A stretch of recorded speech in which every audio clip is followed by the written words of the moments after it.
go ahead and jump right into the podcast and talk about the players we're going to go out and acquire as quickly as we can. And we'll kick it off with a Buffalo Bills receiver who's suddenly find himself in a wide open room up there in Buffalo. Corey, kick it off. Yeah, so on the market today, I've got Khalil Shakir. Pretty good year last year, 76 catches, 821 yards, and 4 touchdowns, which doesn't jump off the page. But if you need a wide receiver 2, maybe leaning more towards a flex spot as a contender, I would buy this guy 100%. He had a 19.9% receptions per route run rank, which was second among all wide receivers last year, and he was 5th in yards after catch per reception. He was wide open per PFF, which is a kind of special little stat they run, on 71.3% of his targets, which was 3rd in the NFL, behind Marvin Mims Jr., who we also talked about earlier in our previous segment. PPR monster here. I love this guy. He's not really, at this point, going to get you maybe a ton of touchdowns and a super big chunk yardages, but he's great for getting those PPR points with his catches. Plays out of the slot for them. So only 4 games over 70 yards in 2024. But I think he's a high floor, low ceiling wide receiver 3. Like I said, if you need a slot guy, I think you go out and get this guy.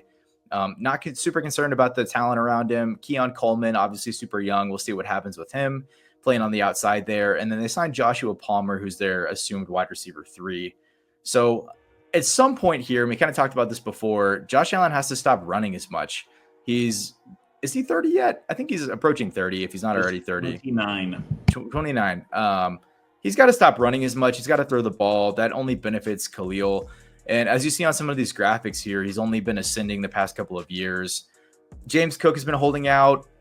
We'll see if that actually bleeds into the season. But if it does, that opens up a ton of targets for this guy, only increasing his passes coming his way, hopefully. And I think if the Bills are in more close games, and they dominated so much last year, they didn't have to throw the ball as much. But if they're in more close games this year, or they're trailing, which doesn't seem likely, I think that he gets even more targets on his plate. So we all know how the NFL goes. Power rankings come out this time of year leading up to the season, and we all think we have it all figured out. And then some random team like the Jaguars is going to end up being the best team in the league. So who knows what the Bills are going to look like this year. But I think his value on KTC right now is an early mid second round pick. I'm flipping that all day if I can secure this guy in my flex spot. So I'm big on this guy. Again, I kind of have some bias having him in redraft last year, but what do you guys think about him? Are you aware that the Bears now roster Elijah Moore and the GOAT Laviska Shenault Jr.? The Bears or the Bills? Sorry, the Bills. I've got a bone to pick with Laviska. I thought he was good when I first started playing Dynasty like 5 years ago. I'm not worried about them. No concern about Eli Moore. No. I think the real concern is Keon Coleman. Josh Palmer could go rot in a ditch for all I care. And what I really like is, I don't know where you got this graphic from, but I actually really like it. What jumps out to me here is the 33.3, exactly 1/3% of his games as a top 24 wide receiver. Like, that's really all you're looking for here as a wide receiver 3 or a wide receiver 2, and what you'd be expected to pay from a compensation perspective for Shakir. It's wide open. Who's the guy's name? Mac Hollins is gone, and his bare feet. So Diggs is gone. Josh Allen's going to pick a new target, and he tends to gravitate towards people he trusts. Clearly, he was starting to get more production last year in 2024.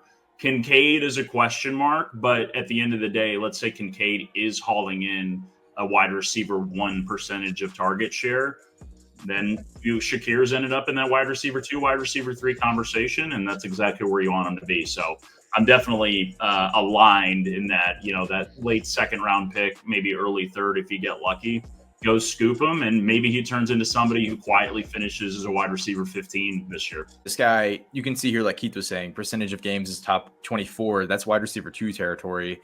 If he keeps this upward trajectory that he's on right now, you're looking at potential with that Bills offense being as explosive as it has been the past couple of years, wide receiver 2 value potentially in your flex spot. So if you have some guy in your league that's just sitting on this guy and has him sitting on his bench because he has so much talent, I'm flipping a second round pick all day for this guy. Yeah, I like him too because he's a little bit of a burner. He's a little bit of a speed demon. He ran a 4.43 coming out of college, and obviously he's 3 years in the NFL, so he's probably slowing down a little bit. But a 4.640 is 9 yards per second. To put that in perspective, Coleman's a big bodied receiver. He's going to go up, win the uncatchable balls, the 50-50 balls. But I think Shakir will carve out a significant role in this offense as the speedy slot guy. And again, hopefully he matches Corey's expectations for production this year.